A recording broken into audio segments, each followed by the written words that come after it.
Is it working? My favorite game to play. Hi, Rourke.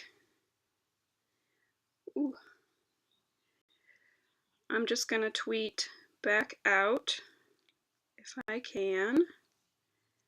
Hi, how are you today?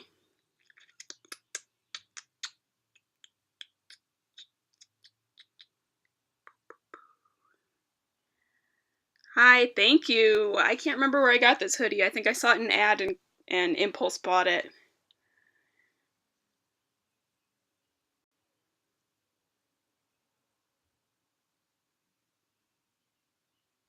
Susan, is that Susan in the chat? I lose track of people's usernames.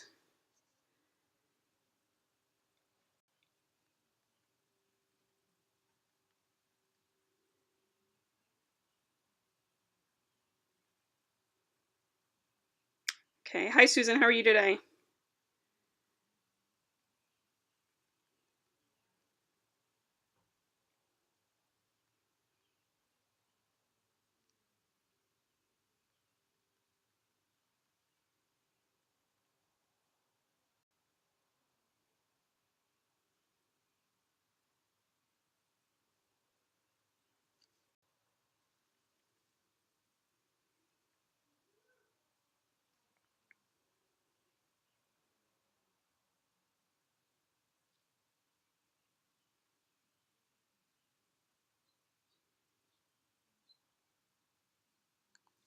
Sorry, we're just gonna do that same thing that we do where we kind of wait till about 4:05 and just hang out.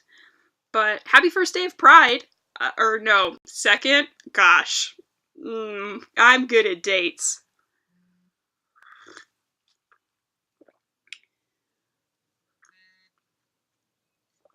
Oh, Rourke, that's a freaking cool emoji thing. I want that. Yeah, it's the second day of Pride. I know how time works. I slept for like 9 hours yesterday and today. So, I don't understand how time is. Susan, that's gonna look fucking awesome when you do that, whenever you get around to it. It's gonna be baller AF, as the children say, I assume. I don't know what the youth are saying these days. Rourke, I wish I was napping. I was trying to get my calendar ready for next year, because the calendar is, 'tis the season. Oh, Susan, the pink is gonna look awesome, though. I don't know, I mean, I totally understand. I've only ever dyed my hair once. I dyed it blue, and it was pretty good, but I haven't dyed it since then, because I can't. I'm too busy. I don't have an excuse.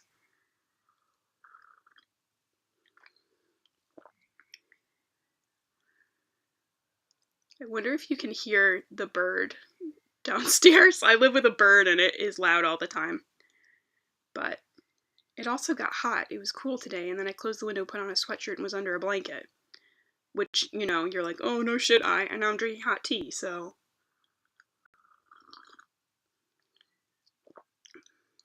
I feel like pink hair is different from pink clothes, Susan, but maybe I'm wrong. Maybe I'm wrong, but I'm sure, you know what? Still do it. Hashtag do it. Yeah, I'm hoping I'm gonna try to keep it within the hour. This tea work is, I don't, it's from the tea website you're not supposed to buy tea from anymore because their CEO is an asshat, but it's called, like, Berry Blue, or Berry something, it's like it's an herbal tea, basically, because that's all I can drink, but it's sweet and fruity, and those are two things I like.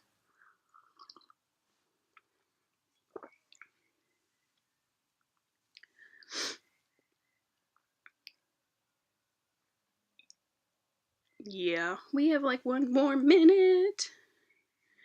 I can't. There we go. Struggling with my phone, which you can't see. It is off screen. Yeah. It has cooled down so much. I'm so grateful that it's not 900 degrees. I have no idea what the temperature is supposed to look like the next couple days, but I don't care to look. I don't want to know. La la la la la is how I feel about the weather.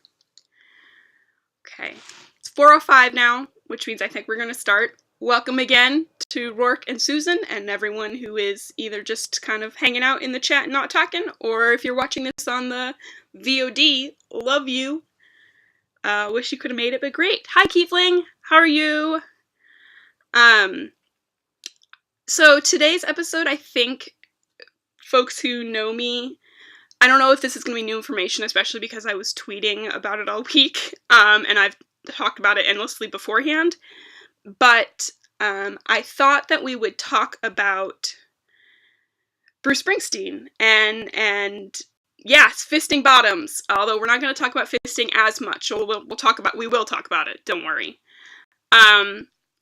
But let's see, I love Bruce Springsteen. I've enjoyed his music my whole life. I grew up, when we were babies, my dad would sing us Thunder Road as our lullaby to put us to sleep. So I grew up listening to his music, and I sort of love him from a nostalgia perspective.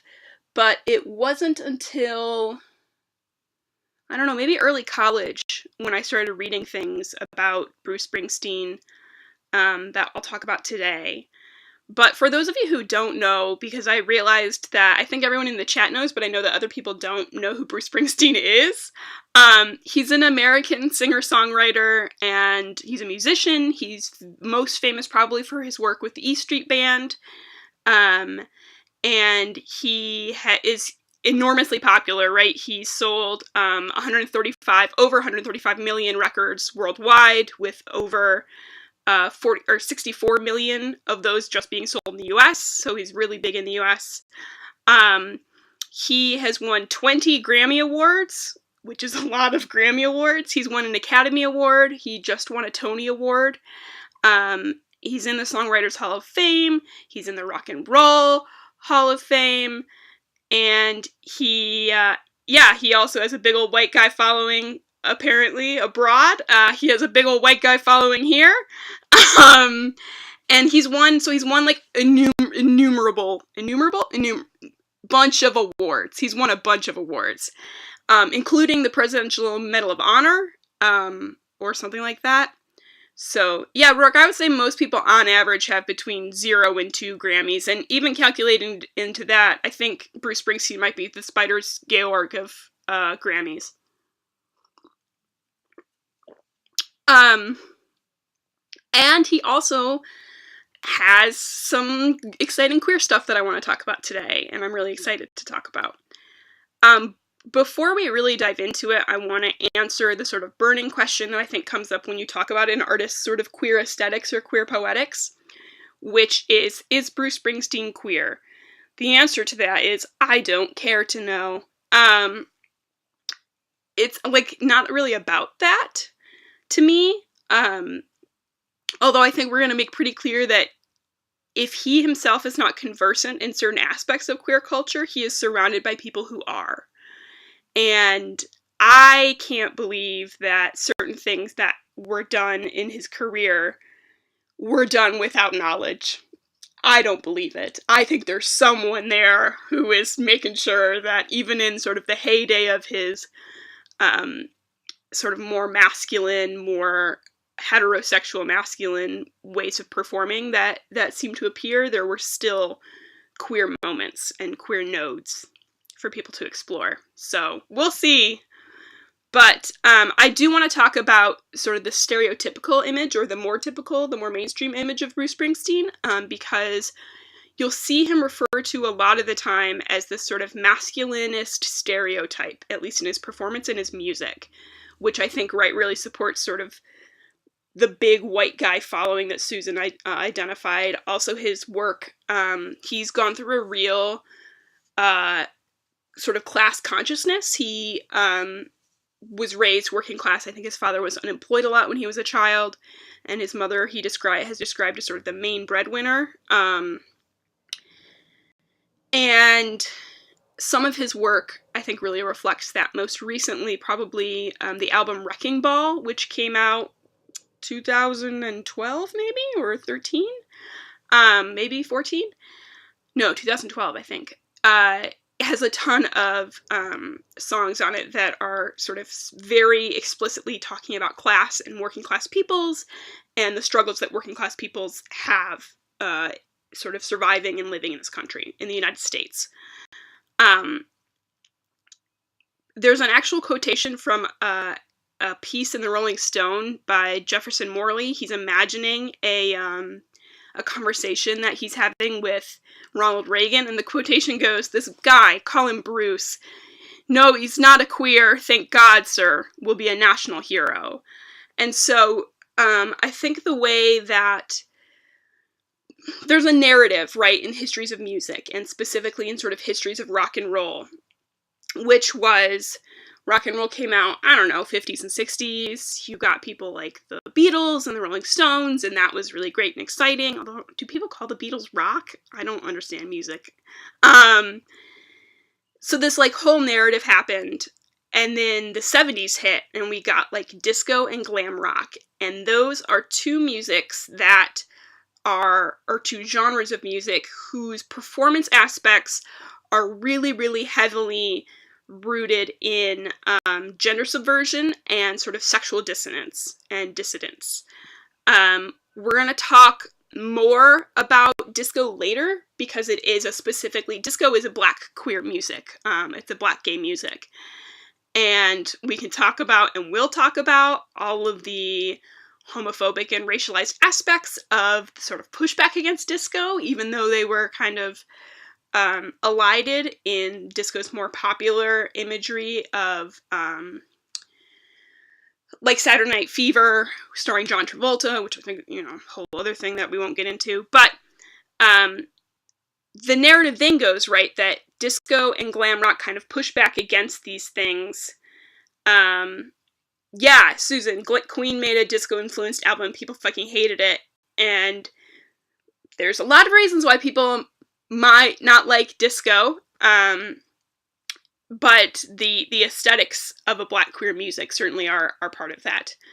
And the narrative goes, right, that we have this moment where rock is sort of being emasculated, is the word I'm looking for. And then you have this figure of Bruce Springsteen, right, who comes back in the 70s and 80s and really reshapes rock and reshapes music and popular musics so that they are once again masculine. There's a lot of other things going on around that time as well. We're looking at like the Reagan administration, who we'll see, right, Reagan tried to use Born in the USA, a song about a Vietnam veteran being discarded by his government as his campaign song, and Springsteen was like, "No, you cannot do that. I do not give you permission." So there's a lot, right, about the way that people are reading Bruce's music, and the way that specifically straight white men, regardless of class, are reading Bruce's music that I think is really interesting. So, yeah. We're going to talk... Oh, which song was it in history class, Susan, that you listened to, that you analyzed, out of curiosity? Was it Born in the USA? Because also he has, like, different arcs in his music that people talk about, or at least the scholars that I'm reading talk about. Yeah, it's Born in the USA. It makes a lot of sense to sort of analyze that piece, particularly as coming out of a specific historical moment. I want to talk, though, first, before we get to that sort of Born in the USA era, and I have a surprising treat for you that I hope works out. I want to talk to you first about sort of his early career and the way that his music in his earlier career speaks to queer cultures and incorporates queer peoples. His early music especially, so if we think about like Born to Run, Thunder Road, the stuff off of, what is his first album? Hold on, I'm apologizing for the clicking that I'm doing as I go to look at this playlist. The stuff from Greetings from Ashbury Park, all of that sort of stuff, I wish I brought Bruce. Don't even talk about the idea that Bruce Springsteen is here in this room with me because, I wish. I wish, and yet it will never happen. I will never interview Bruce Springsteen, though I deserve to. I don't deserve to, but it would be a good interview. So, Greetings from Ashbury Park, all this other music that he does early, a lot of it has these themes of sort of outcast, misfit character moves through the world and seeks ways to elide or to escape the kinds of normative lives that he lives in New Jersey specifically. A lot of his music early on is really rooted in New Jersey, whereas later in his career it becomes sort of more broader Americana, whole country sort of thing.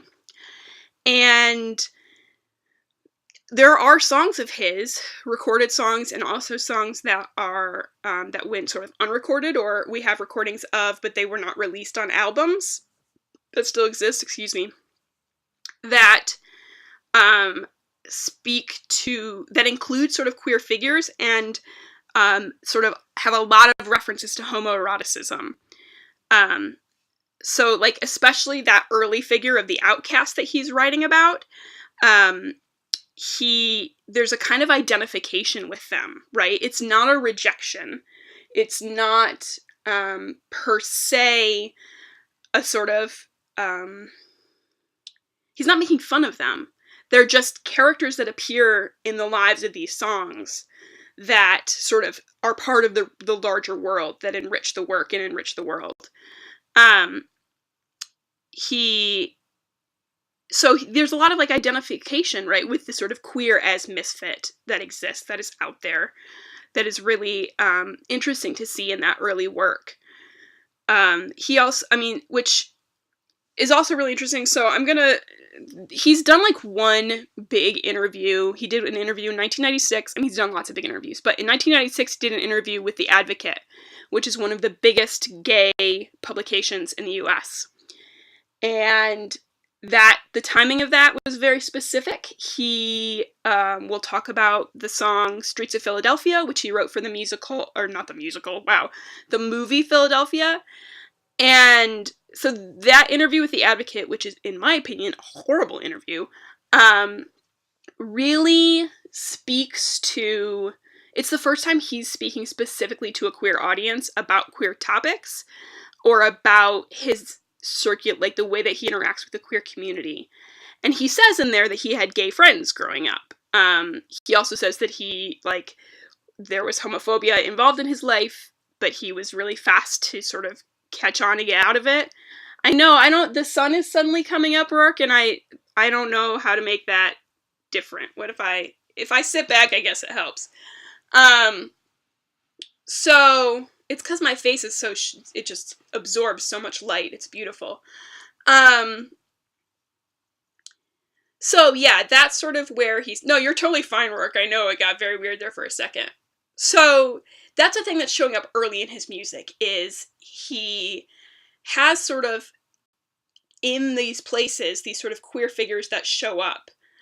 And then I want to talk about specifically, so we move on from those, to specifically talk about the era where he sort of is recognized as being the most sort of explicitly masculine, and sort of becomes this figure of this sort of stereotype male rocker who has saved us from gender confusion or messing with gender.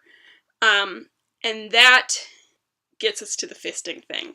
So if you give me 1 second, I hope this works. Can you see the image of the album cover for Born in the USA? Because I want to talk about it.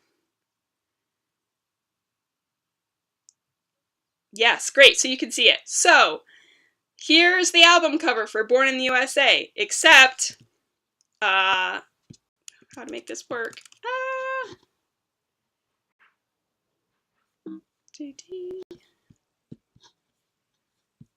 Great.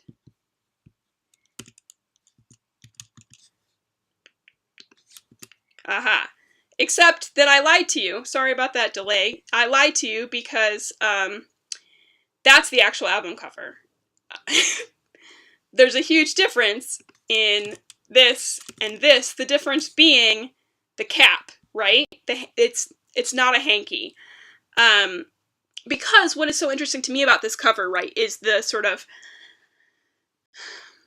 I don't know if it's explicit, I don't know if it's intended.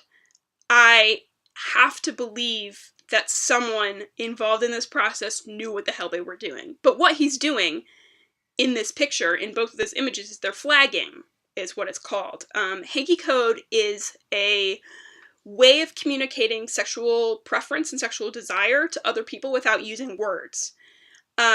We'll do maybe another episode on hanky code. One of the things I want to highlight is that it's really heavily classed.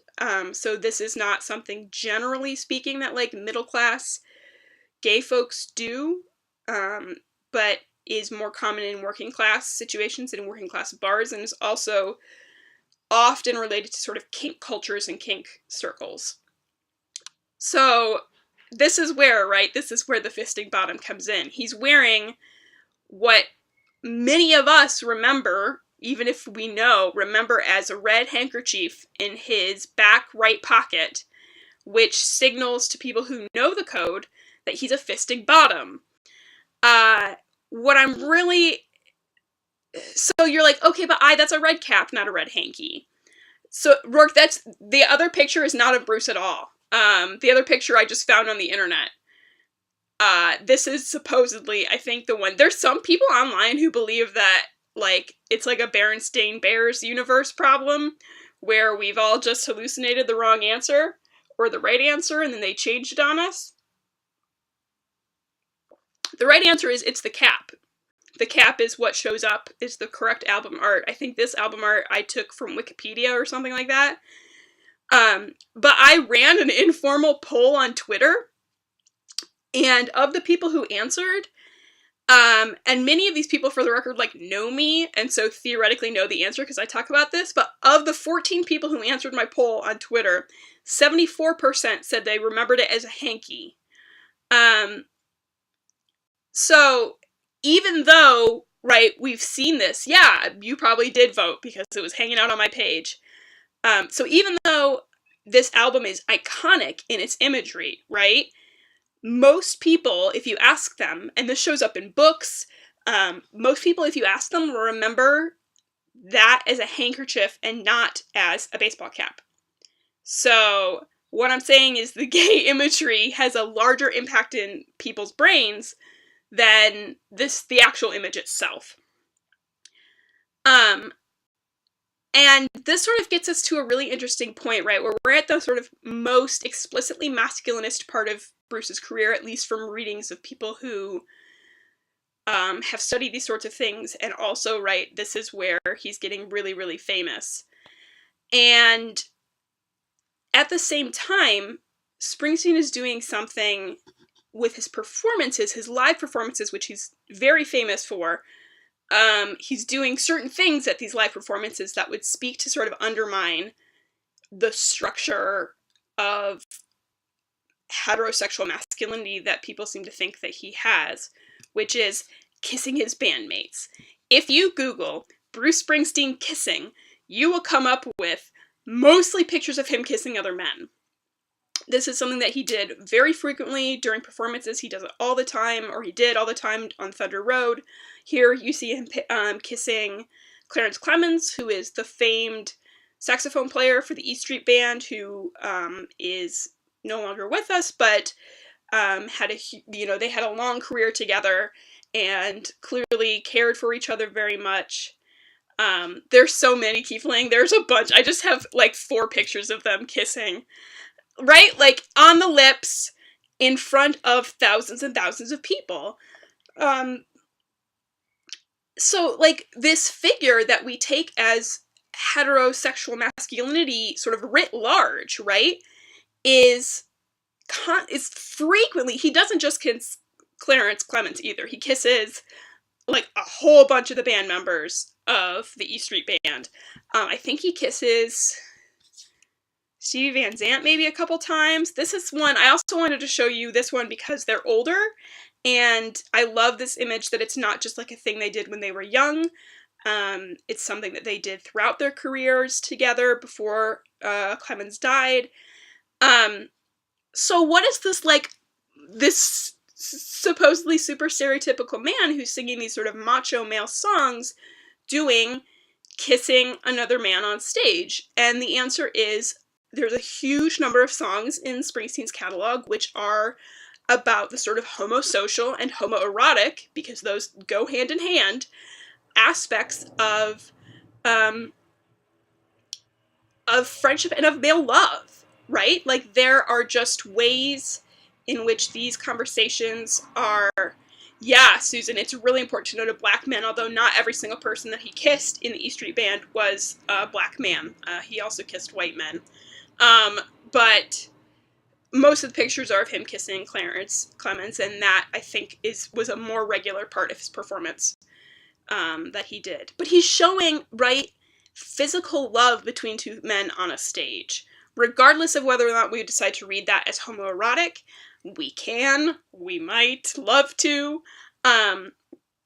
It ultimately is really just about what does this do for his image? What does this show for all of the, like, white men who are standing watching in the audience? I actually am, like, very emotional about the idea that Bruce Springsteen has managed to portray for his fans and for people who listen to his music, not an escape from kind of toxic masculine ways of being that involve isolation and not sharing of oneself with other people, except in cases of rage, which is, the one way that men have of expressing emotion, but of truly expressing love and affection between men.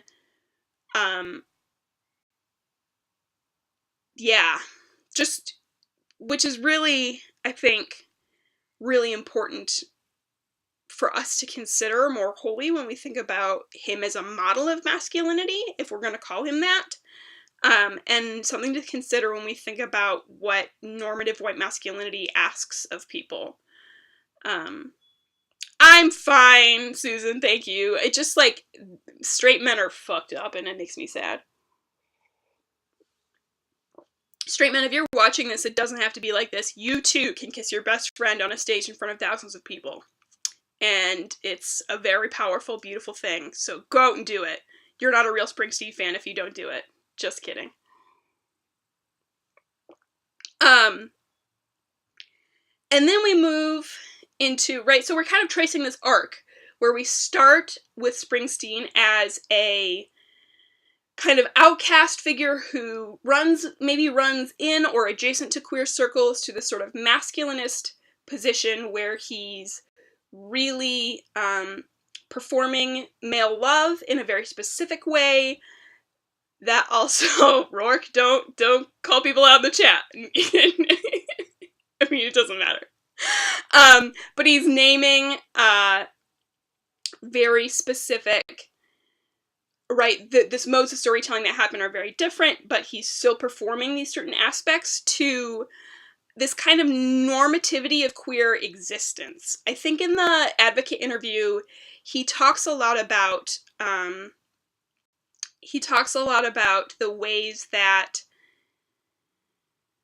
he really sees a vision of America. And it's very rooted in America, and we can and should problematize the shit out of that, because the inclusive narrative of America is rooted in a continual refusal to see the fact that America is a settler state, that it has been built on genocide in many forms. This nation constitutes stolen land, attempted genocide, and genocide of Native peoples, the enslavement of Black folks. America is disgusting, and I don't agree and don't endorse anything that Bruce Springsteen has to say about America. But as part of his vision of this incorporative, inclusive America, right, queer people have been in there probably way earlier than we might expect or might suppose. In his later work, he's one other thing I want to put a pin in, which is also really interesting about Bruce Springsteen, is he's not using gender subversion as a performative aspect the way that, you know, a queer icon, which I also have problems with, David Bowie, right, is very performative in the way that he fucks with gender, and even like Mick Jagger is using sort of cross-dressing in a performative way. Bruce doesn't do that. That's not part of his shtick. He is kissing other men on the stage, but that's not, like, it's not a performance aspect. You get the sense with sort of the repetition that he does it, that this is just an expression of love between bandmates. He also, but what he's doing during the sort of later period is he incorporates queer people as a kind of normative way of looking at America, as sort of mode of inclusion, that states that queerness is normal. It's just another part of human expression. We can agree or disagree with that. I certainly have a lot of feelings about it, but, you know, in the music video for Tougher Than the Rest, there are many images of different couples, including same-sex couples that he's showing. And this sort of incorporative model, I think, also is predicated on a sort of being more explicit about who he sees as incorporated into his vision of America. Which sort of brings us to The Streets of Philadelphia, which, if you haven't heard it, is a song that he sings. It won an Academy Award. It was the sort of primary song for the film Philadelphia, which, if you haven't seen it, is a movie starring Tom Hanks that came out in 1993 about a man who is diagnosed with HIV and then later with AIDS and gets fired and pushes back against that firing by suing. And there are lots of mixed feelings about Philadelphia. The director, I guess, actually told Bruce that the film was supposed to be, quote, for the malls, meaning that it was not a movie for a queer audience. It was a movie for primarily straight consumption to get them to understand. We're going to show you really fast before we actually move on to this. This is another good one of them kissing. I just realized I was still in this mode and I wanted to show you that one. And also, just slide in there before we continue to talk about Philadelphia, that all of the articles I read that talk about Bruce Springsteen have lots to say about how phallic guitar frets are and how phallic saxophones are. So, keep that one in mind. Music is gay. All music, not just Bruce's music. So anyway, Philadelphia, meant for straight people. Lots of things we can say about the film. I haven't watched it in probably 10 years. Yeah, it would be about 10 years. Because I have no real desire to, and I avoided AIDS for 10 years, which we will talk about. All music is gay, Kiefling. 100% true. 10,000% true. If you like music, if you play music, you're gay. Sorry. But yeah, Philadelphia was intended, and this is the way that Springsteen talks about it, was intended to help people feel safe with a topic that they were deeply uncomfortable with or didn't feel safe with. And his music in the film is part of that production, is part of taking something that straight people, particularly straight white people, are comfortable with, Bruce's music, and having it bring them somewhere that they're uncomfortable with. AIDS. It also, and I don't know if this was expected or unexpected on his part, I would love to talk with him more about this when I finally get to do my updated queer person interviews, Bruce Springsteen interview, which may never happen, but wouldn't it be good? But it opened up queer people to have a conversation with Springsteen himself. It also is worth noting, I think, rather than sort of say this is dismissive or this is part of his incorporative model, he alludes to the fact that he did lose someone to, and I don't even feel comfortable saying this, he doesn't say that they had AIDS. He makes reference to the fact that he had a friend who died from an AIDS, what we would recognize, those of us who understand AIDS language, as an AIDS-defining illness. and that he was part of their care at the end of their life, whoever this person is. And so he had sort of a personal investment in writing this song and in doing this work. It was not just sort of a move that came directly out of like, oh, I'm okay with gay people and I'll write this song. I think it probably has more personal attachment than he would let on. But I can't speak to that. I can't speak to whatever trauma he carries around about AIDS. We'll talk more about that. Well, I'll talk about it in my dissertation. Maybe we won't talk about it here. It's a little dark.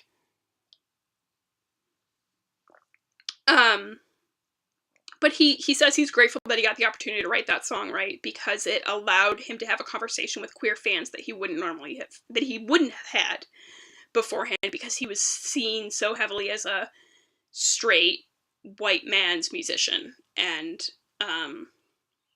so that's kind of interesting and cool. The other thing I wanted to talk about, which is not exactly wholly related to his work or queer readings, is the way that queer artists use his work, or use him as an image more particularly. I'm sure many of you are familiar with David Sedaris. He's a writer.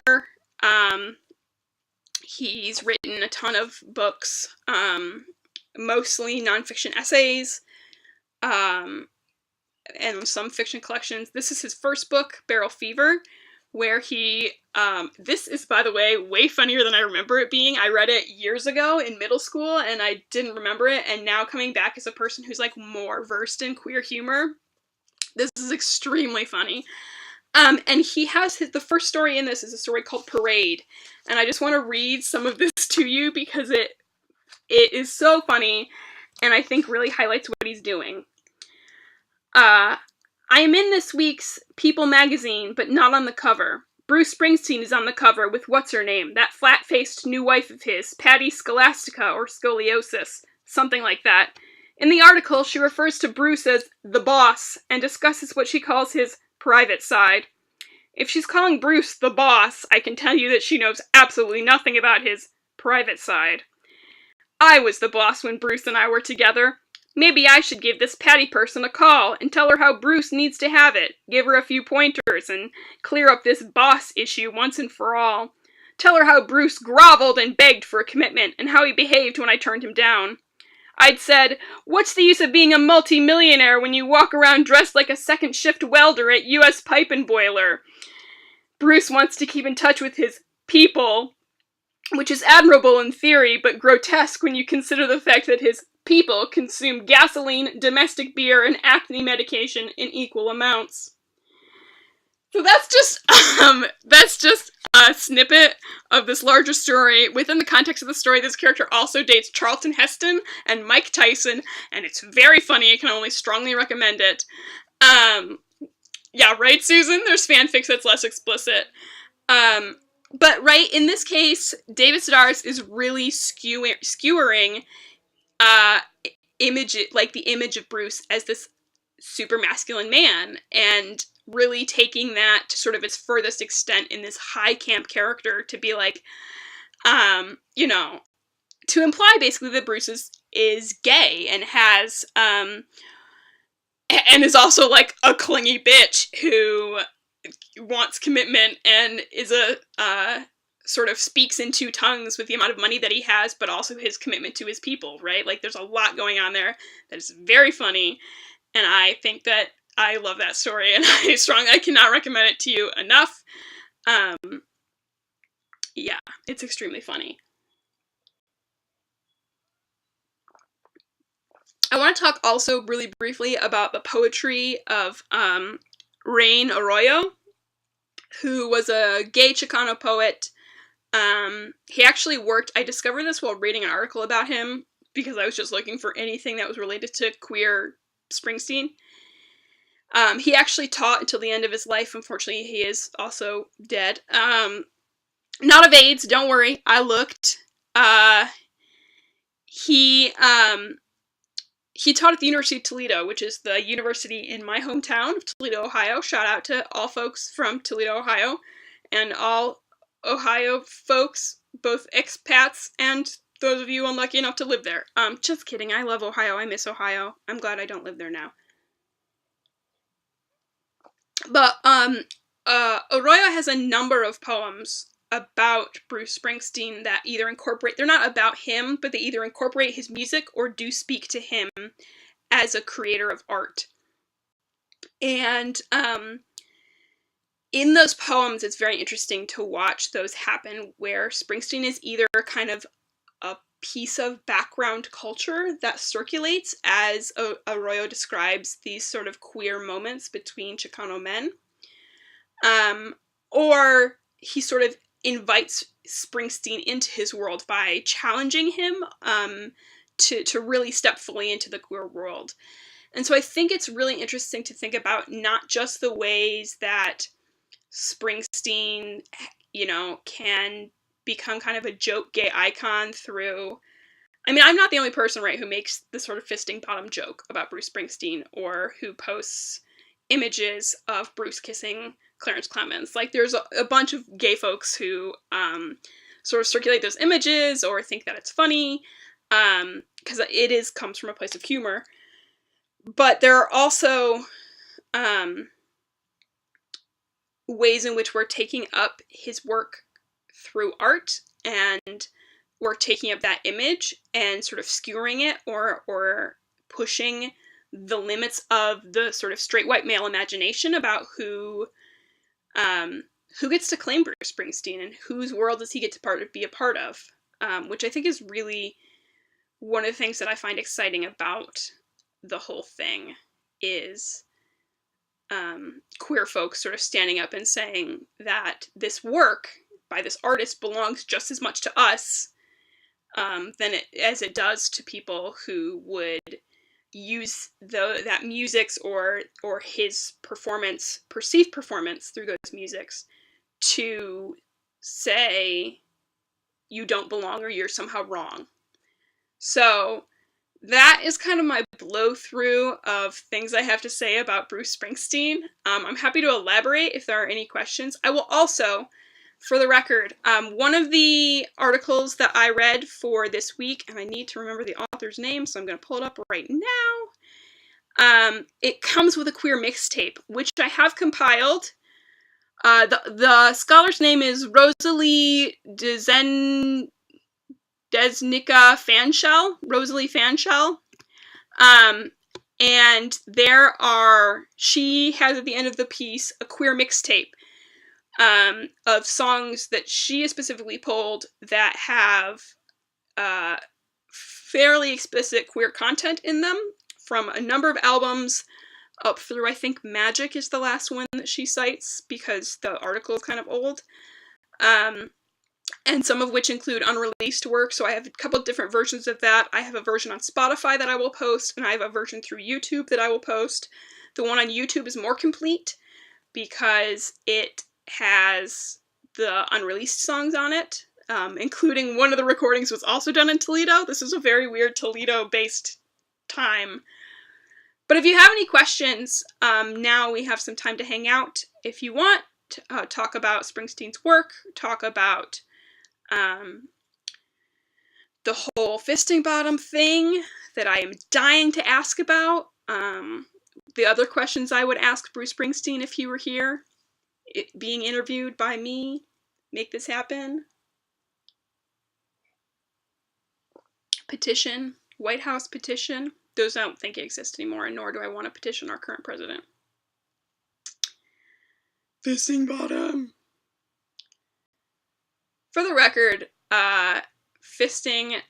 So the thing about the fisting bottom thing to me is not just, thank you, Eleni, it is a nice mug. The thing about the fisting bottom thing to me, outside of my mythology about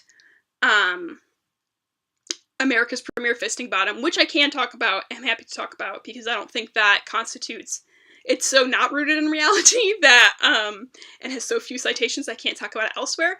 But the real thing about the fisting bottom thing is I cannot believe that a record of someone that popular, that had that many sales, did not have someone working on it who knew what was up. I refuse to believe that. So I believe that someone, I don't think it was Bruce, but maybe he thought it was funny. I don't know. Don't know how much control he had at that point over his career. I think that someone knew. And I think that it was a message. Whether one out of humor or one really about that. Yeah, Susan, it's like the gay Ken doll, but someone in that room definitely knew what was going on, right? Like, you can't just produce something like that obvious to queer people and not believe that a queer person was involved. I don't believe that. So, the question that I want to ask is, how many people did proposition him? How many fisting tops did he speak to / receive mail from? Did he know? I gotta know if he knew. Who came up with it? Why? Why would you put a grown man's ass on an album if you thought that the album's main audience was gonna be straight men? There's so much about that I'm like, please tell me more.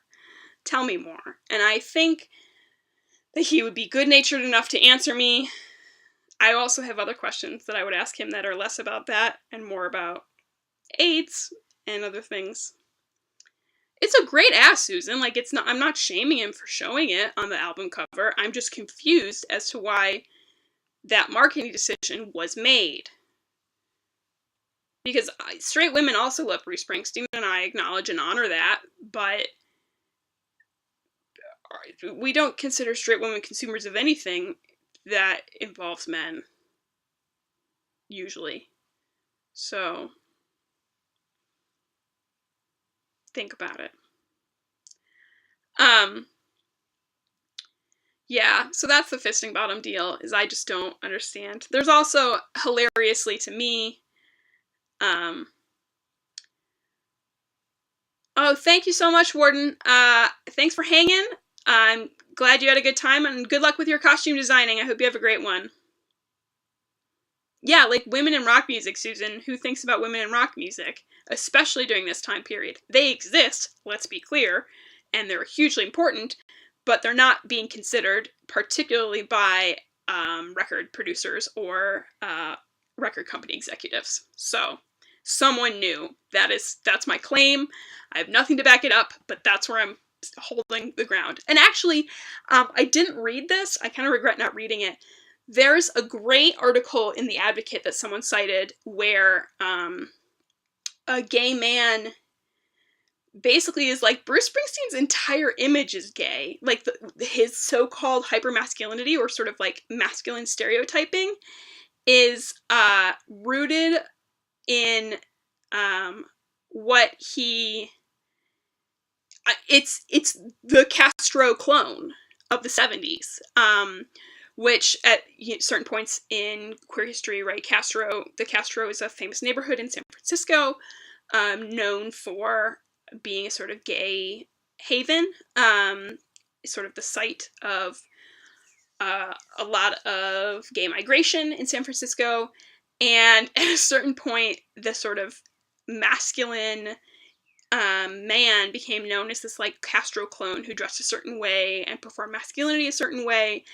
And the article in the Advocate, and I wish I could remember who said this, I can maybe put it up later, but the article was basically like, hey, how come no one but me, including other gay men, recognize that Bruce Springsteen is basically a Castro clone, and straight people have co-opted so much of gay culture that, like, gay people don't recognize it themselves. And I think that's perfect. Chef kiss for Bruce Springsteen, reading Springsteen as a Castro clone. I'm a teacher, so I'll just teach that in the future. Spread to the masses. So there's a lot of claims going on. Susan, you're so right about the Village People connection. And the other thing about the Village People is that their most popular songs, which I will argue are YMCA and Go West, basically have the same themes as many of Springsteen's most popular songs. They're about coming together and celebrating masculine brotherhood, and so the Village People are basically Bruce Springsteen.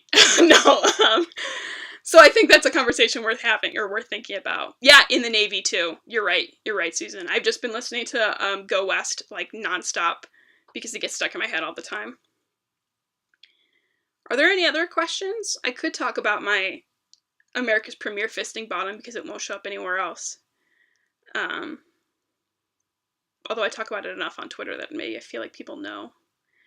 I know about the lineage. But if there are any other questions about Springsteen, about anything else. Okay, we're going to talk about Rourke, I know you've had a question. Okay. So, some of this is based on a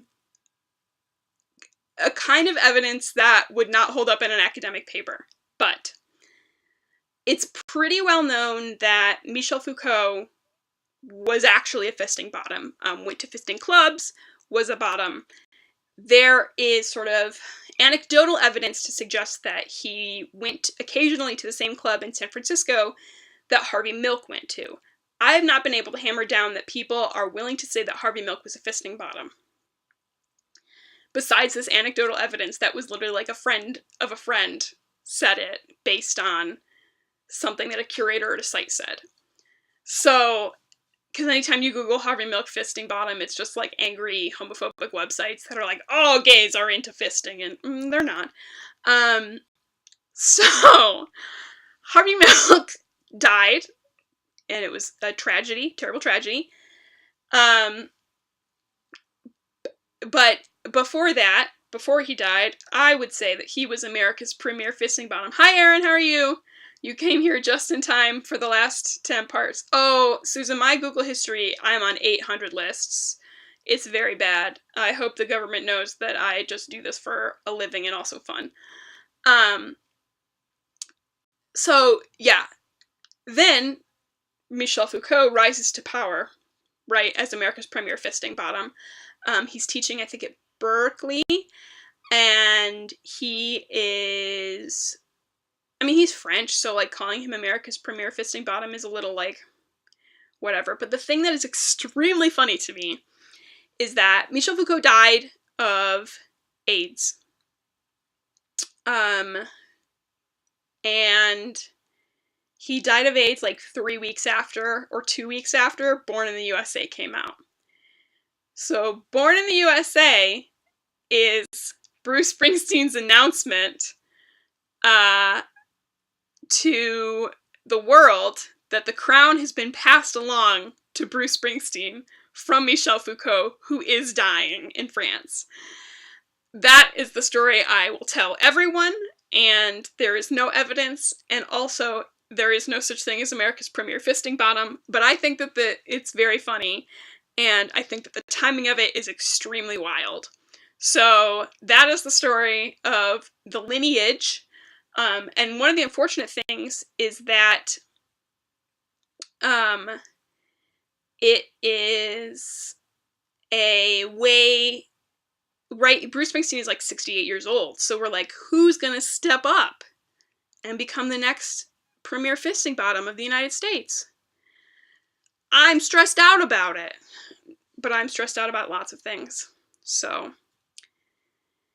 Yeah, there's a lot of things that maybe you shouldn't Google, and I'll Google for you.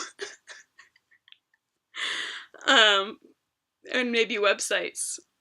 So, that is the story of Bruce Springsteen and intersections of queer culture. Who will hold the mantle? Who will carry the title? Who will continue to bring truth to the American people? Yeah. And this, for the record, like, I don't want us to walk away from this and be like, oh, fisting's a really funny sexual practice. Fisting's legit, y'all. However you get your rocks off, as long as you're there with consenting partners. Oh, sorry, having a itchy nose. Any other questions? I feel like maybe there's not a lot to answer, but I will say that I think this stream is, we're switching up the schedule a little bit because I will be gone next weekend. So I think this is either happening Friday morning-ish or Thursday afternoon. I will let you all know. Maybe I'll run a poll as to see which one might be easier for folks to come to.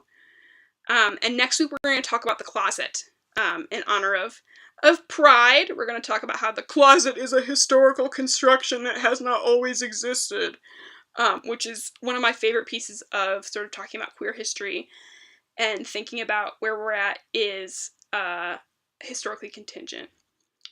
Pedro, I do not think that at all. I think that there are different ways that people are continuing the fight and should continue the fight. Yeah, Kiefling, I'm kind of aiming towards Thursday afternoon as well, because I have to fly on Friday, so I have to pack, and the odds of doing that before Friday morning are low. So, yeah, I really hope to see you all there. Thank you so much for coming to hang out and listen to me. That's really fun. So, it's a good time. So, yeah, it's all good, folks. But we will be back next week. Quick question is that, thanks Eleni, I like my hoodie too. Would folks be interested in me posting the readings that I do for this? Probably on Twitter, just to give you the names and scholars of who I am working with. I do a lot of reading, actually, about this, to prepare for all of these. So, okay, then I will definitely do that. Hell yeah, praxis. Citation is key. So thank you all guys so much for coming to listen. This was really fun. And I hope to see you all next week. Thank you so much, y'all. Have a good night. Or afternoon, I guess. Bye.